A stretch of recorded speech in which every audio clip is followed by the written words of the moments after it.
김성태 전 쌍방울그룹 회장이 검찰 조사에서 이재명 대표의 방북을 위해 300만 달러를 송금했다고 진술한 것으로 알려졌습니다. 네, 한편 탈북어민 강제 북송 의혹을 수사하는 검찰은 정의용 전 청와대 국가안보실장을 이틀째 소환했습니다. 자세한 내용들 장진영 변호사, 장현주 변호사와 함께 알아보겠습니다. 어서 오시죠. 어서 오십시오. 안녕하세요. 네, 안녕하십니까. 네, 김성태 전 쌍방울 회장이 그동안 더불어민주당 이재명 대표를 모른다 이렇게 진술을 해왔었는데 진술한 내용이 좀 바뀐 것으로 전해지고 있습니다. 쌍방울의 대북 송금이 사업용이었다라는 진술에서 변경이 됐는데 300만 달러를 당시 이재명 지사의 방북을 위해서 북한에 전달했다 이렇게 진술을 바꾸지 않았습니까? 김성태 전 회장이 이렇게 진술을 바꾼 배경은 어떻게 봐야겠습니까? 네, 김성태 전 회장은 한국에 들어올 때만 해도 자기도 이재명 대표를 모른다. 이재명 대표가 네. 그 전에 이제 김성태 모른다 이렇게 얘기하니까 서로 모른다 이렇게 입을 맞췄다가 그리고 이제 대북 송금한 것은 자기 돈으로 보낸 것이다 이렇게 자기 이제 나름대로 스토리를 갖고 짜가지고 왔는데 그거를 가지고 이제 검찰 수사 절차에 들어갔는데. 거기에서 이제 증거가 제시되고 그다음에 이제 또 굉장히 또 집중적인 추궁이 이루어지고 그런 과정에서 이제 더 이상 버티지 못하고 실토를 할 수밖에 없는 이제 그런 상황으로 상황을 맞게 된 거 아닌가 그렇게 생각됩니다. 네. 굉장히 이제 민주당 쪽에서는 결국은 이재명 지사의 대표에 대한 그 혐의가 당사자들의 진술밖에 없는 거 아니냐 이제 이렇게 계속 희망 섞인 얘기들을 하지만 그게 아니라는 것이 이렇게 김성태 전 회장의 진술이 시작되고 입이 이렇게 계속 이제 열리고 있는데 이런 것만 봐도 구체적인 증거가 있다라는 걸 우리가 충분히 짐작할 수 있는 겁니다. 알겠습니다. 검찰 조사에서 어쩔 수 없이 실토가 이제 시작이 된 것이다 이런 말씀이신데 지금 김성태 전 회장이 북한에 송금한 시점이 이게 2019년입니다.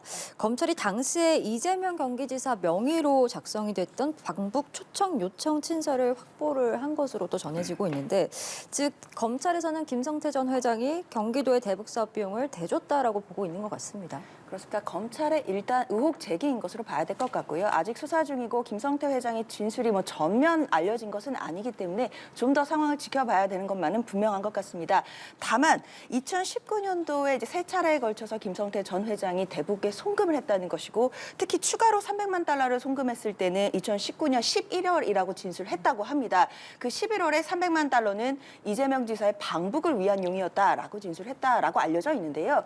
사실 2019년 11월로 우리가 돌아가 본다면 그때는 이재명 당시 지사가 항소심에서 당선 무효형을 받고 사실 정치적인 생명이 왔다 갔다 하는 상황이긴 했습니다.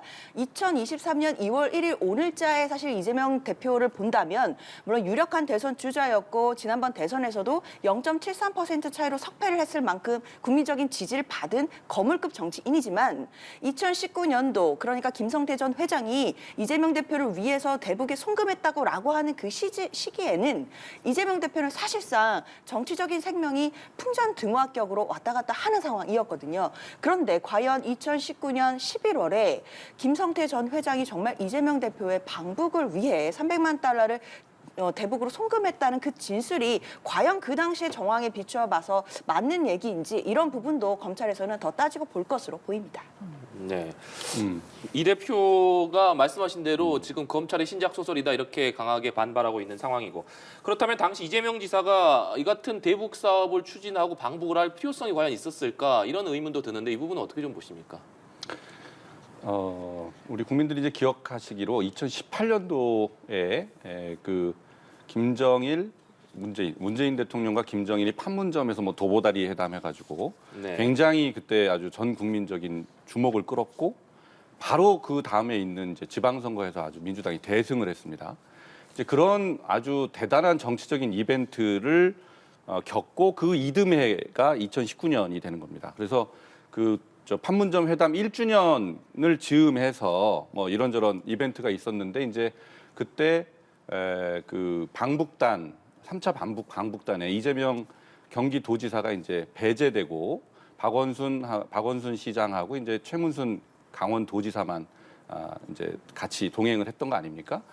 근데 요런 이제 사정이 있었기 때문에 이재명 지사 입장에서는 2018년도에 그 판문점 회담의 성과, 정치적인 성과를 경험을 한 지가 얼마 안 된 뒤고, 이게 정치에서 굉장히 아주 흥행 요소가 되는구나라는 거를 똑똑히 본 상황에서 본인도 이제 대권이 생각이 있는 상황이라면 본인도 저런 걸 한번 해보겠다, 해보면 좋겠다라는 생각이 있었을 것이다. 그건 뭐 우리가 어렵지 않게 짐작이 되는 것이고요. 장 변호사님께서 이제 좀 우리 장 변호사님이세요. 저도 이제 장 변호사입니다만 아무튼 장윤주 변호사님이 이재명 지사 그때 당시에 2심 판결에서 당선 무효형을 받았기 때문에 그런 일을 벌리기에는 사정이 안 좋지 않았냐 이런 말씀을 하시는데 그 당선 무효형 받은 게 9월입니까? 2019년. 근데 그 이후에 이런 프로젝트가 시작됐다 그러면은 그 말씀이 맞을 수도 있어요. 뭐가 좀 안 맞는다 이럴 수가 있는데 사실은 이 김성태 전 회장이 대북과 관련해서 500만 불을 준 것은 2019년 4월입니다. 이때는 2019년 4월은 이재명 지사가 1심에서 무죄 판결을 받은 때였어요. 그리고 이제 그런 상태였기 때문에 상당히 고무된 상태였죠. 그래서 본인이 이제 대권을 향한 가도를 갈 수 있겠다라고 희망을 갖고 있는 그런 상황에서 이 프로젝트가 시작이 됐기 때문에 그리고 이제 500만 불이 그때 건너가고 11월에 이제 300만 불이 방북용으로 이제 건너간 거죠. 그렇기 때문에 이게 이재명 지사가 꼭 그때 뭐 희망을 가질 수가 없는 상태였다 이렇게 볼 수가 없는 겁니다. 네, 장윤주 변호사님 얘기도 듣겠습니다. 일단 2019년 9월에 말씀 주신 것처럼 항소심에서 당선 무효형이 나왔기 때문에요. 2019년 11월에 과연 김성태 전 회장이 이런 이재명 대표를 위해서 이런 그 회사 돈을 가지고 또는 그 개인 돈을 가지고 북한에 송금할 정도의 그런 리스크를 감수할 것인가에 대해서는 사실 합리적인 상황에서 생각해 본다면 답은 금방 나올 것 같습니다. 말씀 주신 것처럼 이 사업 자체가 그 전에 시작된 것은 맞을 수 있겠지만 이미 2019년 9월에 정치인으로서는 당선 무효형을 받는다는 것 자체가 거의 사형 선고와 마찬가지가 되거든요. 그렇기 때문에 11월 즈음에는 사실 그 당시만 해도 이재명 대표가 이렇게 강력한 대선 주자로 일어서서 다시 돌아올 것이라는 것을 정가에서는 많이 예측하지 못한 상황이기도 했었습니다. 그런 부분도 봐야 될 것 같고요. 그리고 2019년이라고 하면 사실 하노이 회담이 사실상 결렬되고 노딜로 끝나면서 대북 관계 또 남북 관계가 굉장히 경색됐던 시점이기도 합니다.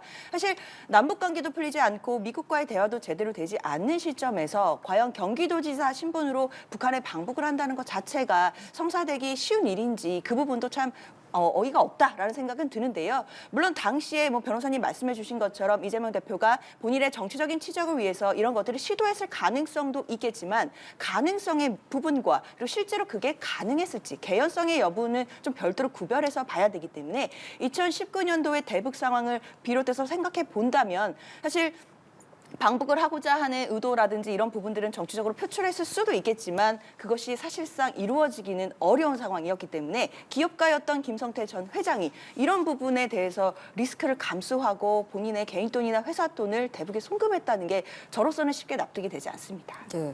그리고 또 통일부에서는요. 김성태 전 회장이 이화영 전 경기도 부지사와 함께 2019년 1월에 중국 선양에서 북한 측 인사를 만났다. 관련해서 사후 신고를 하긴 했습니다만 김 전 회장이 참석자 명단에 포함되지 않았다라고 밝혔습니다. 결국 검찰에 의하면 김성태 전 회장이 불법적으로 북한 인사와 접촉했다라는 게 네. 되는 건데 네. 이게 남북교류협력법 위반이 또 적용되는 문제라서요. 네. 이 부분은 좀 어떻게 보십니까? 예, 이게 남북교류협력법이 적용되는 사안이죠. 남북교류협력법에는 남북한 주민이 이제 접촉을 할 때는 반드시 통일부한테 신고를 하고 또 물품을 반출할 때는 또 승인을 받고 어떤 사업을 할 때도 승인을 받고 이렇게 조항이 있는데 이 세 개 조항과 관련된 만약에 그런 걸 하나도 안 했으면 이 세 개 조항에 전부 다 문제가 될 수가 있을 것 같습니다.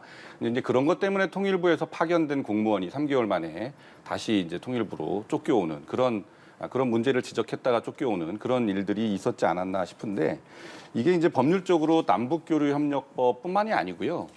좀 더 남북교류협력법은 남북한 관계에서 기본적으로 이제 먼저 적용될 수 있는 게 북한의 특수한 지위 때문에 국가보안법이 있습니다. 국가보안법에서 북한은 반국가 단체 해당되고 남북 교류 협력법은 이제 그 교류와 협력의 대상에 해당이 되는데 그 제대로 그 국가보안법이 적용이 안 되려면 남북교류협력법상 요구되는 그런 조건들, 절차들 이런 것들을 다 갖추면 면책이 되는 그런 구조입니다. 그렇기 때문에 그게 남북교류협력법 요건을 갖추지 않았다면 국가보안법상 남북한 주민이 그런 적법한 절차 없이 만나면 회합통신죄가 있어요. 국가보안법에. 그리고 또 그런 돈을 북한에다가 제공했다라고 하면 그 편의 제공죄가 또 있습니다. 이게 형량이 굉장히 무겁습니다. 그렇기 때문에 남북교류협력법뿐만이 아니라 국가보안법까지도 적용이 검토될 수 있는 뭐 그런 사안이다 이렇게 봅니다. 네. 오늘 또 김성태 전 회장과 이재명 대표 사이에 또 새로운 진술이 나왔는데 김성태 전 회장과 이재명 대표가 모친상에 상호조문을 했다 이런 진술이 나왔는데요. 이 두 사람의 친분 관계가 여기서 확인된 것이다 이런 분석도 있습니다만 정치인과 기업인 사이의 일상적인 조문일 것이다 이런 해석도 있습니다. 이 부분은 좀 어떻게 보십니까?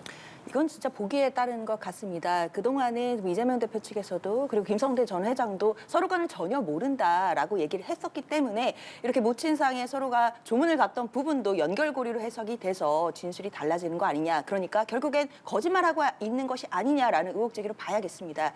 그러나 사실 모친상에 조문을 왔다 갔다 하는 것은 정치인들이나 기업인들 사이에는 일상적으로 있는 일이고요. 조문을 갔다라고 해서 개인적으로 알거나 또는 사적인 관계를 넘어서서 이런 불법적인 일을 함께 공범으로 연루가 되어 있거나 또는 김성태 전 회장이 이재명 대표를 위해 변호사비를 대납해 준다든지 아니면 대북 송금을 해준다든지 이런 부분까지 바로 논리적으로 연결될 것은 아니기 때문에요. 저는 사실 뭐 모친상에 같이 조문을 갔다 이런 부분은 이 사안과 전혀 본질적인 문제는 아닌 것 같고 다만 당사자들의 어떤 진술이 일관적이지 않다라는 부분, 즉 당사자들이 거짓을 진술하고 있다라는 부분을 공격하기 위한 또 어떤 그런 일환이다라고 봐야 할 것 같습니다. 네. 장지영 변호사님께서는 어떻게 보십니까? 이게 조문 부분은 저는 이제 그 쌍방울 쪽에서 이재명 지사 쪽에 조문을 갔다. 그러니까 기업인이 정치인 쪽에 조문을 갔다라고 하는 것은 뭐 일상적으로 뭐 기업인들은 그렇게 이제 하는 경우가 많이 있을 수 있어요. 그런데 이제 거꾸로 문제는 이재명 지사의 비서실장이 쌍방울 쪽에 조문을 갔다. 이거는 똑같은 사안이 아니다 이렇게 봅니다. 그 정치인들도 뭐 자기 지역이나 관련된 사람이 상을 당했을 때는 조기를 보내는 거 또는 뭐 조화를 보내는 거 이런 것들은 거기까지는 뭐 일상적으로 볼 수 있습니다. 그러나 비서실장이 직접 조문을 갔다. 이거는 전혀 모르는 사이에서는 잘 그런 일이 있을 수가 없죠. 보통 그냥 조기 보내고 마는데 그렇기 때문에 이제 비서실장이 갔다라고 하는 것은 이재명 지사가 김성태 전 회장을 몰랐다라고 하는 것하고 배치되는 겁니다. 근데 이제 이재명 지사가 나중에 처음에는 이제 모른다라고 했다가 뭐 누가 그 전화를 바꿔줘서 통화를 했을 수는 있으나 기억나지 않는다 이렇게 얘기를 했단 말이에요. 근데 이제 그때 그게 뭔가 좀 앞으로 일어날 일에 대해서 먼저 밑밥을 깐 것 아니냐 이런 의혹이 있었는데 지금 그런 얘기가 정확하게 나오고 있지 않습니까? 예, 뭐 이태영 변호사가 바꿔줬다라든지 이런 전화를 누가 바꿔줬다라는 얘기가 지금 2차례 나온 것 같은데요. 이거를 이재명 대표가 먼저 얘기했다는 것은 그 통화한 거를 기억하고 있다는 거죠. 그거를 본인이 먼저 자백을 한 겁니다. 그렇기 때문에 그러면 사실 그 통화한 게 그렇게 장현주 변호사님 말씀대로 수뢰나 범죄 행위하고 직접 연관되는 것도 아닌데 왜 굳이 그렇게 감추려고 했을 것이냐 그런 의심이 드는 거죠. 알겠습니다. 당초에 이 쌍방울과 이재명 대표의 관련성은 사실 그 이재명 지사의 변호사비 대납 의혹 때문 아니겠습니까? 이것과 관련된 수사는 좀 어떻게 진행이 되고 있는 겁니까? 사실 검찰이 지적받는 부분이 이런 부분 같습니다. 일단 처음에 변호사비 대납 의혹은 대선 과정에서 한 시민단체가 고발하면서부터 수사가 시작된 사건이었는데요. 처음에 수사가 시작됐을 때는 쌍방울 이야기가 없었습니다. 근데 진행되다 보니까 쌍방울이 갑자기 이제 튀어나오게 되면서 전환사채 부분과 관련된 의혹들 그리고 그 의혹들이 결국에는 이재명 대표의 변호사비를 대납해 준 거 아니냐라는 의혹까지 연결이 됐었습니다. 그러나 그 후에도 변호사비 대납 의혹과 관련해서는 빈칸이 굉장히 많은 지금 혐의인 것이고 검찰로서는 채워 나가야 되는 어떤 입증 과정들이 많이 있는 상태인데요. 그 부분이 잘 지금 수사가 안 되는 상황에서 쌍방울 회장에 대해서 뭐 여러 가지 배임 혐의라든지 횡령 혐의라든지 이런 부분을 수사하다가 이제는 대북 송금 혐의까지 나오는 부분이기 때문에 야당으로서는 사실 어떻게 보면 이재명 대표에 대한 수사를 이런 부분을 파보다가 잘 안 되면 또 다른 혐의를 파보고 이렇게 자꾸 돌아가면서 수사를 하고 있는 거 아니냐라는 의혹을 제기하는 것이고 그렇기 때문에 이재명 대표로서는 야당 대표에 대한 어떤 정적 제거를 위한 인디언 기후제식의 수사이기 때문에 본인은 이 수사 자체를 인정할 수 없다라는 발언이 계속 나오는 것 같습니다. 네. 김성태 전 회장 같은 경우에는 이제 구속 만료일인 5일 전에 재판에 넘겨질 것으로 보이는데 그렇다면 공소장에 이재명 대표와의 구체적인 연결고리가 기재될 것이냐 여기에도 좀 관심이 쏠리고 있거든요. 이 부분은 어떻게 전망을 좀 하십니까? 그래서 저는 이거는 검찰의 어떤 전략과도 맞물려 있다라고 생각하는데요. 네. 이제 검찰의 수사 결과가 완결이 되는 게 아니라 이제 재판으로 넘어가서 유죄 판결을 끌어내려는 게 이제 검찰의 목표겠죠. 수사기관의 목표인데 그러기 위해서 본인이 갖고 있는 패를 공소장에다가 다 표시를 해서 먼저 밝힐 거냐 아니면은 그 부분은 가려놓고 일단은 공소 제기한 다음에 재판 과정을 통해서 아니면 네. 별도의 수사 나중에 이제 이재명 대표에 대한 수사가 이제 별도로 공소 제기되거나 할 텐데 그때 이제 밝힐 거냐 이런 것들은 전략적인 문제인데요. 제가 보기에는 검찰은 뭐 그런 본인들이 갖고 있는 패를 먼저 그렇게 다 공개하지는 않을 거다. 저는 그렇게 봅니다. 그래서 그리고 또 이제 사실은 저희 입장에서는 검찰이 지금 이재명 지사와의 관련성과 관련한 얼마나 구체적인 자료를 갖고 있는 증거를 갖고 있는지는 국민들은 알 수가 없어요. 네. 그래서 그 뭐 어떤 원인인지는 알 수는 없지만 어쨌든 공소장에 이렇게 구체적으로 적시되는 것은 저는 보기가 어려울 것이다 이렇게 예측합니다. 네. 알겠습니다. 탈북어민 강제북송 의혹과 관련된 수사 상황도 좀 살펴보겠습니다. 검찰이 당시 안보라인 총책임자였던 정의용 전 청와대 국가안보실장을 소환을 했습니다. 어제에 이어서 이틀째 출석해서 조사를 받았는데 이제 정 전 실장까지 관련자들이 모두 소환 조사를 받으면서 사실상 이 사건과 관련해서 수사가 마무리되는 거 아니냐 이런 좀 이야기들이 나옵니다. 어떻게 좀 보고 계신지요? 그렇게 봐야 될 것 같습니다. 정의호 전 실장 같은 경우에는 강제북송 사건에서 어떻게 보면 총책임자로 제일 또 위에 계신 분이라고 볼 수 있거든요. 그렇기 때문에 일단 수사라는 것이 항상 아래에서부터 위로 올라가는 수사가 개시되기 때문에요. 일단 관련자분들에 대해서 다 수사가 이루어지고 또 관련된 압수수색 등을 통해서 또 발견해내는 물증들을 다 분석한 후에 정의용 전 실장을 소환해서 조사하고 있을 가능성이 높습니다. 물론 이 부분과 관련해서 수사가 어느 정도 진행이 되었고 어느 정도까지 진술이 나왔는지는 아직 알려진 바는 없는데요. 일단 정의용 전 실장을 소환했다는 것 자체가 이 수사 자체가 거의 완결로 가고 있다는 이야기인 것이고 곧 공소 제기가 되거나 뭐 신병 확보라든지 이런 부분에 대해서 검찰의 처분이 나올 것으로 예상이 됩니다. 네. 장기영 변호사님께서는 어떻게 좀 보고 계십니까? 예, 정의용 안보실장이 굉장히 최고위직이긴 하나 정점은 아니다 이렇게 봅니다. 그래서 정 변호사님 말씀대로 이제 수사는 거의 뭐 마무리되는 그런 즈음 와서 정의용 실장에 대한 이제 조사를 하고 있는 것으로 보이는 건 맞고요. 여기 이 사건에서 쟁점은 이제 탈북자들이 기순 의사가 진정성이 있었느냐 이 부분과 관련해서 정의용 네. 실장은 진정성이 없었다 이렇게 지금 주장을 하고 있는데 우리가 그 탈북자들이 그 북송되는 과정 동영상을 다 봤지 않습니까?